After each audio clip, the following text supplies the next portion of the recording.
the public presentation of the books in Abuja, the Minister of Education, Adamu, said the dependence on foreign academic publications portends great danger to the nation's education sector. Represented by the Minister of State for Education, Goodluck Nanaopia, Adamu said boosting indigenous authorship would address the problem. Terrorists and bandits. President Buhari gave the assurance at the Citizens Summit for National Integration. The President, who was represented by the Minister of Information and Culture, Lai Mohammed, assured Nigerians that his administration would successfully tackle the outlaws like it put in related development. President Buhari says the training he received at the Indian Defence Services College, Wellington, in India in 1973 formed part of his success in the military. According to a statement signed by his special advisor on media and publicity, Femi Adesina, President Buhari stated this when he hosted the Indian Minister of State for External and Parliamentary Affairs, Veli Muralid Haran, at State House, Abuja. The President, who went down memory lane on his one-year training in India as a military officer in 1973, said it was a very good experience. He emphasized the strong ties between the two countries, saying the Nigerian Defense Academy was established by Indians. Meanwhile, President Buhari has vowed to resist any attempt to undermine the development of sports in the country. Describing football as the #1 sport in Nigeria, the President said it remained a national asset. President Buhari made the pledge while receiving the 10-year Football Development Master Plan presented to him by the Minister of Youth and Sports Development, Sunday Dare, at the State House, Abuja. He directed the Ministry of Youth and Sports Development and the Nigeria Football Federation to commence implementation of the 2-volume report in phases within the relevant sections of the Nigerian laws on sports development and the statutes of the World Soccer governing body FIFA. The President further expressed concern over the stunted development of football in the past years owing to neglect of the core orientation of football administration, and away from that, federal government has taken steps to strengthen extension services and guarantee food security in the country. The Minister of Agriculture and Rural Development, Dr. Mohammed Mahmood Babukar, said this in a 2-day National Agricultural Extension Development Coordination Stakeholders Workshop in Lafibs of the government in the agricultural extension subsector.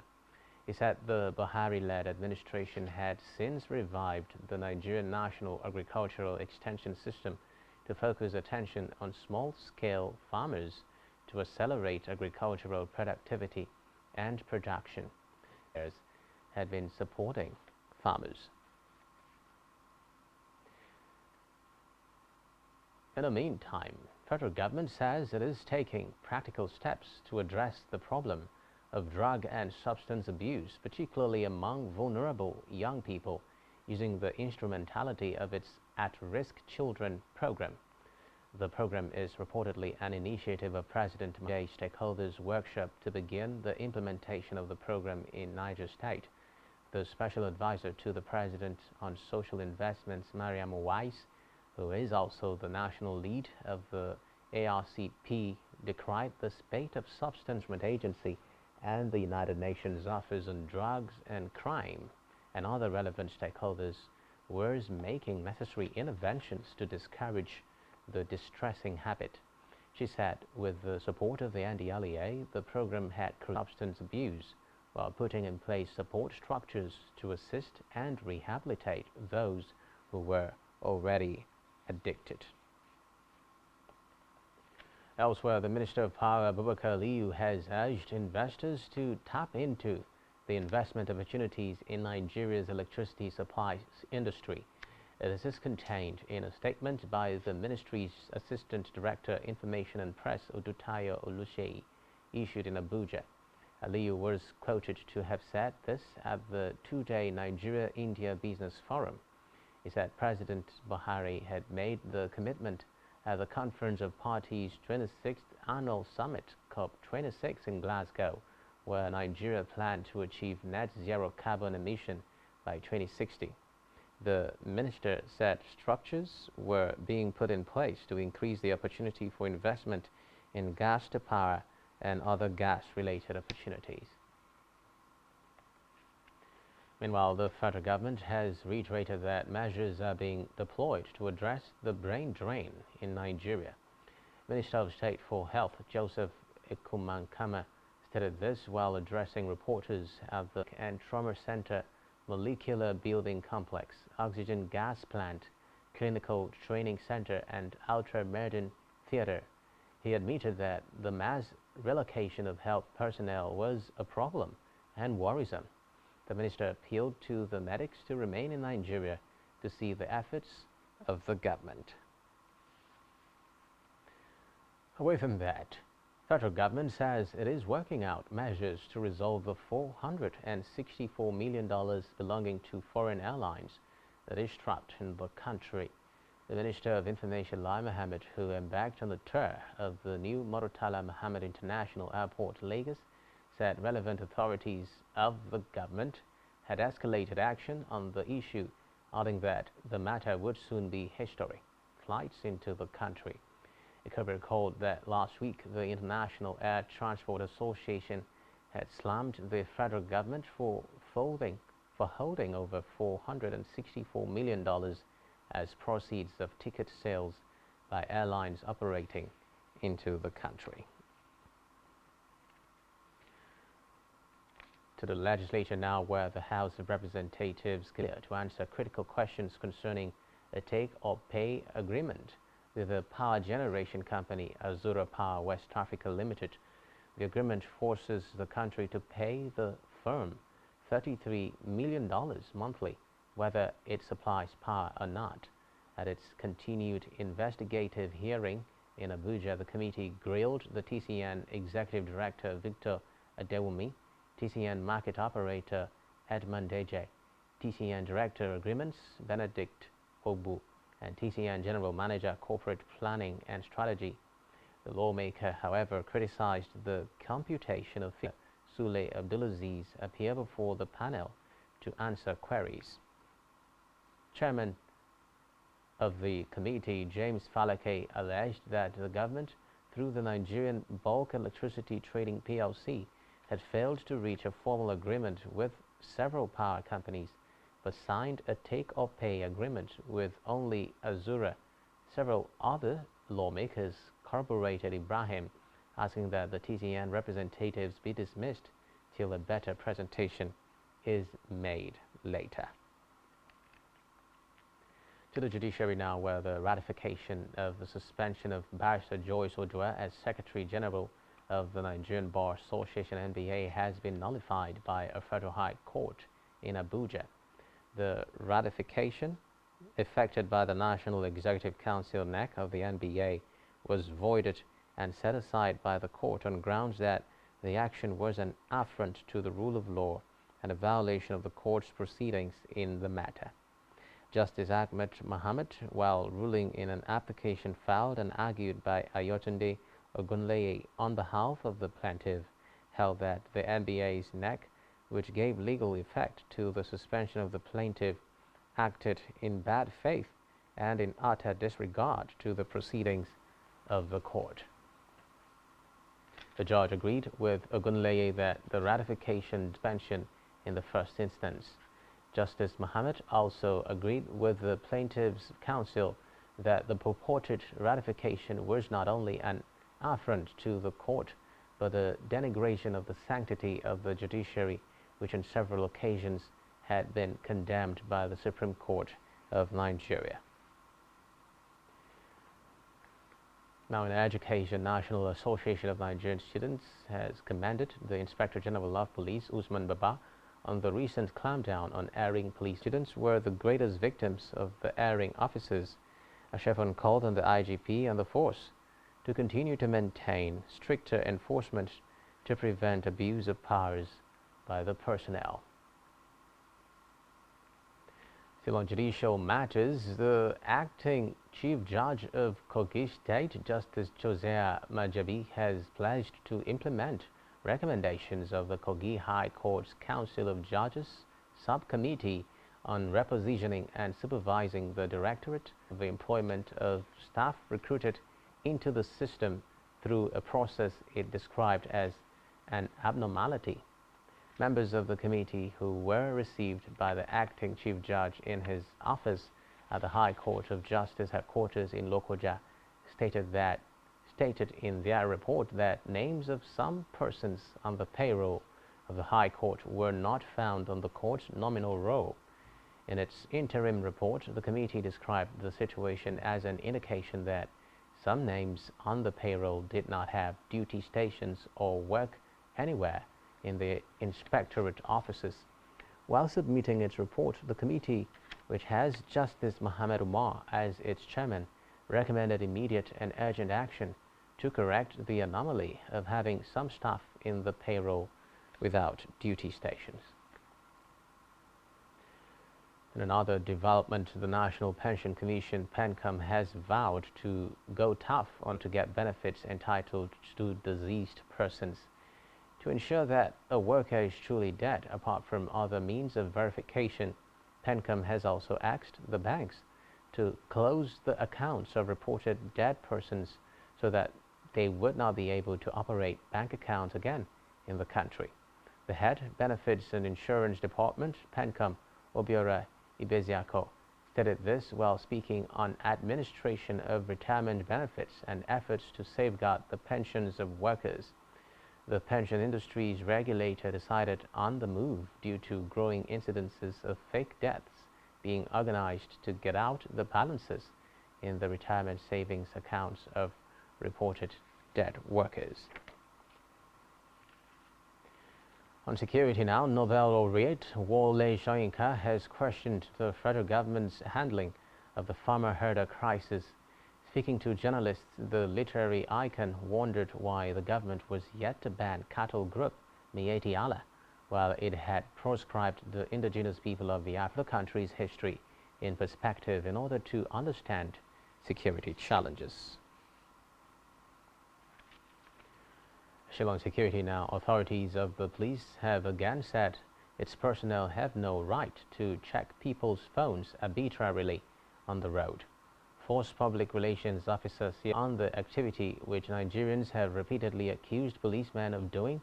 Adejobi said phone was a personal property. Disciplinary actions taken against some policemen for assaulting Nigerians, among other issues.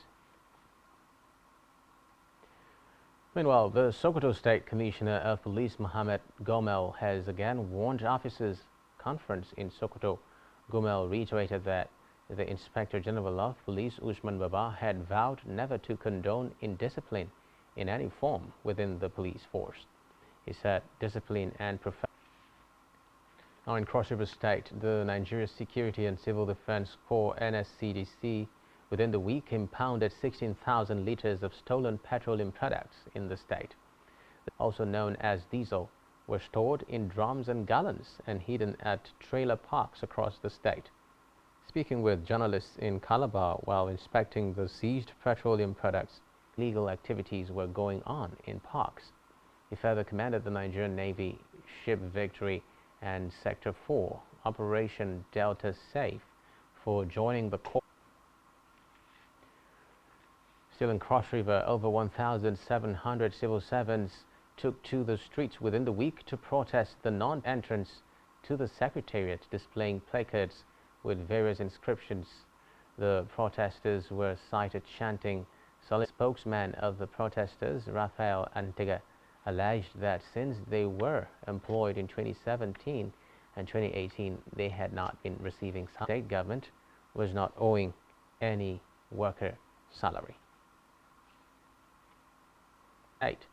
500 personnel had already been trained by the mobile police unit of the Nigeria Police Force and deployed. Governor Aminu Masari's special advisor on security matters, Ahmad Katsina, confirmed the development to journalists. He said another batch of 600 personnel would be trained. His command has arrested one Vincent Enuneku for impersonating an assistant superintendent of police and being in possession of a substance suspected to be Indian hemp. This was contained in a statement by the command's public relations officer Odiko Magdan in Uyo, Akwa Ibom State. He said the suspect, who hailed from Ndokwa local government area of Delta State, was arrested by the operatives of the anti-cultism squad of the command on the 28th of June 2022. It was gathered that the suspect specialized in extorting money from the unsuspecting public and using his fake ID card to secure easy passage at checkpoints while transporting Indian hemp into the state. Magdan said that luck ran out on him while trying to use the fake ID card to prevent the arrest of a wanted criminal.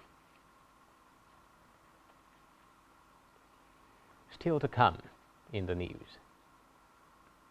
Nigeria, India partner to expand trade investment. Please stay with us.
Now, in Africa, a Kenyan election official died.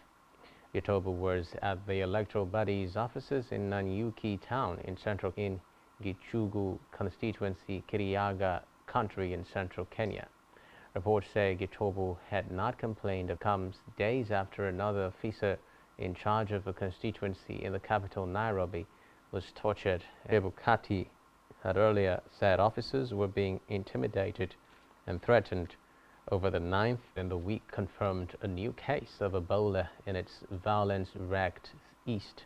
The country's health ministry said outbreak over more than 2 months after the virus re-emerged.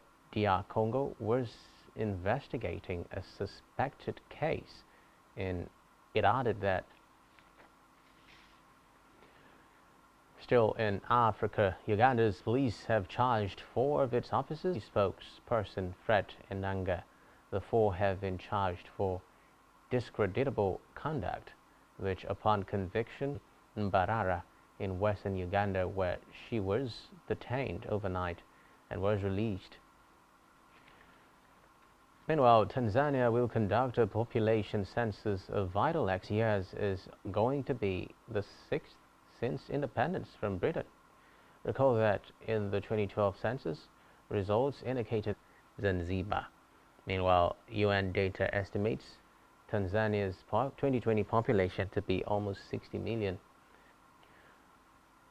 On a foreign scene now, United Nations has voiced alarm at reports that Russia is preparing. Its office said it was concerned by images and footage appearing to show metal cages being built in the war during proceedings. Spokeswoman Ravina Shamdasani told reporters in Geneva that if no sentence or punishment may be passed on them unless. On the foreign scene, Malaysia's former Prime Minister's appeal. The 69-year-old's charges relate to a corruption scandal involving been out on bail during the appeal. The court also denied Najib's request to delay his sentence. Meanwhile, Ukrainian officials have ridiculed Russia's accusation that its special services were behind the killing of Council Secretary Alexei Danilov said Ukraine does not work in such ways. A memorial service for the 20 died when her car blew up on the outskirts of Moscow. Reports say her influential father, Alexander Dugin, may have been the intended target in Vladimir Putin's annexation of Crimea in 2014. Elsewhere, former U.S. Lago home. In a lawsuit, his legal team asked that an independent lawyer be appointed to oversee the documents that FBI agents took earlier this month. Recall that 11 sets of classified files were taken from Trump's Florida estate on August 8, with the former president investigated for potentially mishandling Dr. India Business Council (NIBC) to serve as a fulcrum for the expansion of trade and investment between the two countries in new areas such as fintech, artificial intelligence, renewable energy, and technology, among others. Vice President STVNg, who inaugurated the event, the Vice President, who was represented by the Minister of Mines and Steel Development, Olamilekan Adebite, called for more collaboration in the areas of entrepreneurship and 7%, while that of Nigeria is quite high at about 35%. Visiting a favorite investment destination for Indian businesses, adding that there are in the country. Still in our business news, that in spite of the global economic recession that affected most businesses last year, 534 metric tons of product valued at 2.59 spoke during the presentation of the first half-year progress report on the sum of 1.59 billion naira for the first half year in 2020 and 2020. According to him, these figures were culled from the non-oil export volume, value and destination of non-oil. Bank of Nigeria, the federal government's fiscal deficit recorded a high rise from 4.9. Later's economic report of April stated that the 14.3%, leading to an expansion of the fiscal deficit at 640 leading month. According to the report, fiscal conditions remained revenue rose by 66.3% relative to the level in March, but fell short of the budget. Revenue increased by 14.3%, but was offset by a 23.8% rise in total expenditure. It remained elevated as government incurred new borrowing.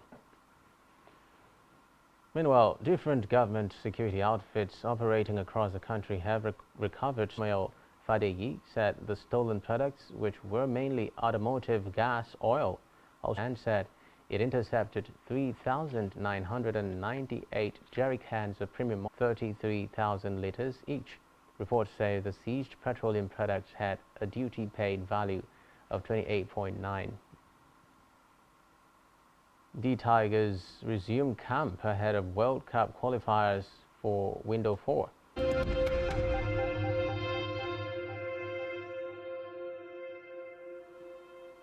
Many thanks for staying tuned. Still in health, rotavirus infections among children in the country.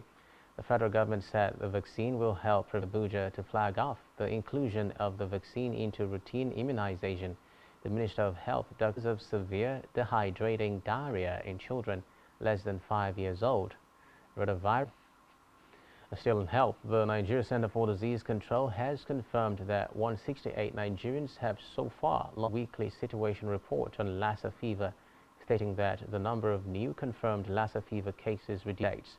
According to data from the week, 32 reports that covered August 8 through August cases of the infection across 101 local government areas in 25 states. Now in sports, the D Tigers, Nigeria's men's basketball team, will resume training on August 23, 2023. This was revealed in a statement issued on Thursday by Afolabi. Fourth in the standings will take on Cote d'Ivoire in their opening match. The 2023 World Cup is scheduled to take place in Japan, Indonesia, and the Philippines from August 25. 21 men's volleyball team on Monday lost 0-3 championship in Tunisia. Nigeria thus failed to finish among the top 3 countries in the Cameroonians caught Nigeria napping in the early minutes of the first set to lead by 3 teams will represent Africa at the 2023 Federation of International Volleyball Championship, which began on 13th August, will end on Tuesday. £1 million. The 28-year-old Italy international spent last season on loan at Lyon. Completed medical on Tuesday before the move across London is confirmed. The Euro 2020 winner will become the Hammers' biggest signings have been striker Gianluca Scamacca from Sassuolo, on it from Burnley for £17.5 million. They have also signed midfielder Flynn Downs from a reported £10 million from Paris Saint-Germain. And on our entertainment news, latest song Super Freaky Girl has debuted at #1 on the Billboard Hot 100, making her the first. It was in 1998 when Lauryn Hill's Do Wop That Thing entered. It also topped the download chart with 89,000 sales, making the highest sales week for any song in 2022 so far. Still on entertainment, American rapper Fetty, part of a Long Island-based network that ferried more than 100 kilograms of drugs, including cocaine, between U.S. states. The charge against the 31-year-old rapper, whose real name is Willie Jr. Maxwell II, carries a mandatory 5-year sentence. He is currently in jail for breaking his bail conditions after being accused of threatening to kill a man. The Trap Queen artist, who pleaded guilty to distributing and possessing singer John Farnham, best known for his 1986 hit You Are the Voice, is having surgery after being diagnosed. In a statement, he said he was grateful that they had the very best specialist healthcare professional. Thoughts and prayers were with the singer. Farnham is one of the country's 1960s.